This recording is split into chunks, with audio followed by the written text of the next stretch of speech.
Hey, salut à tous et bienvenue sur Petit Touche de Gourmandise, j'espère que vous allez tous très bien. Pour ma part, ça va super. On se retrouve aujourd'hui pour réaliser un fraisier. Passons tout de suite à cette réalisation.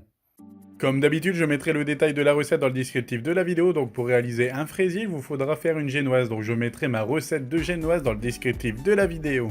Après que votre génoise est cuite et totalement refroidie, c'est le moment de la couper en deux. Regardez comment elle est bien moelleuse. À l'aide d'un cul de poule, on va couper 1 cm, 1 cm et demi de la deuxième partie de morceaux de génoise. Comme ça, on aura un bout plus grand et l'autre plus petit. Ça va nous aider au montage. Je vais réaliser un sirop. Donc pour ceci, il vous faudra du sucre et de l'eau. Dans une casserole, je mets le sucre et de l'eau. Et je le mets à feu fort jusqu'à temps que ça porte en ébullition et que le sucre soit bien dissous. J'ai pris un support pour faire le montage du fraisier, en même temps j'ai mis mon cercle de 20 cm de diamètre dessus et on va commencer à disposer contre la paroi les fraises coupées en deux. Après avoir bien disposé les fraises sur la paroi du cercle, c'est le moment de rajouter le petit disque de génoise au milieu. Avec le sirop qu'on vient de réaliser, c'est le moment de bien imbiber la génoise.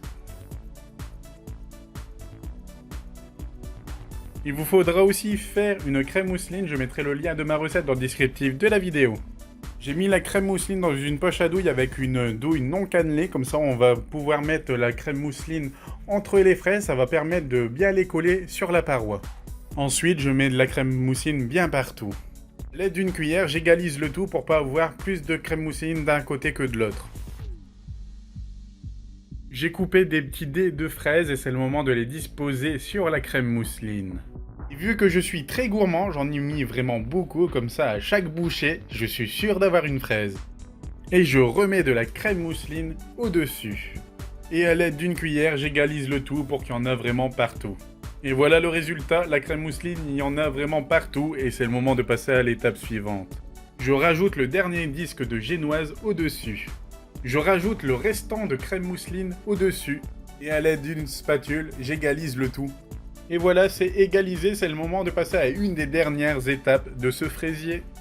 J'ai mixé des fraises et je le passe dans un chinois étamine. Et dans une casserole, je mets le coulis de fraises. Je rajoute du sucre. Et je mets à feu fort pour porter à ébullition. Dans un plat, j'ai mis de l'eau très froide et je vais mettre mes feuilles de gélatine dedans pour les réhydrater. Surtout, mettez vos feuilles de gélatine une par une. Et voilà, mon coulis de fraises est en ébullition, c'est le moment de rajouter les feuilles de gélatine que j'ai bien essorées avant de mettre dedans. Et je mélange le tout. Dans mon moule à silicone et dans le cercle que j'ai utilisé pour cuire la génoise ou faire le montage du fraisier, j'ai mis le cercle dedans et j'ai mis mon coulis de fraises avec la gélatine dedans car j'ai oublié de filmer cette étape et j'ai mis au congélateur pendant 3 heures, comme ça a bien congelé et j'ai disposé au-dessus de mon fraisier et j'ai rajouté quelques fraises pour le décor.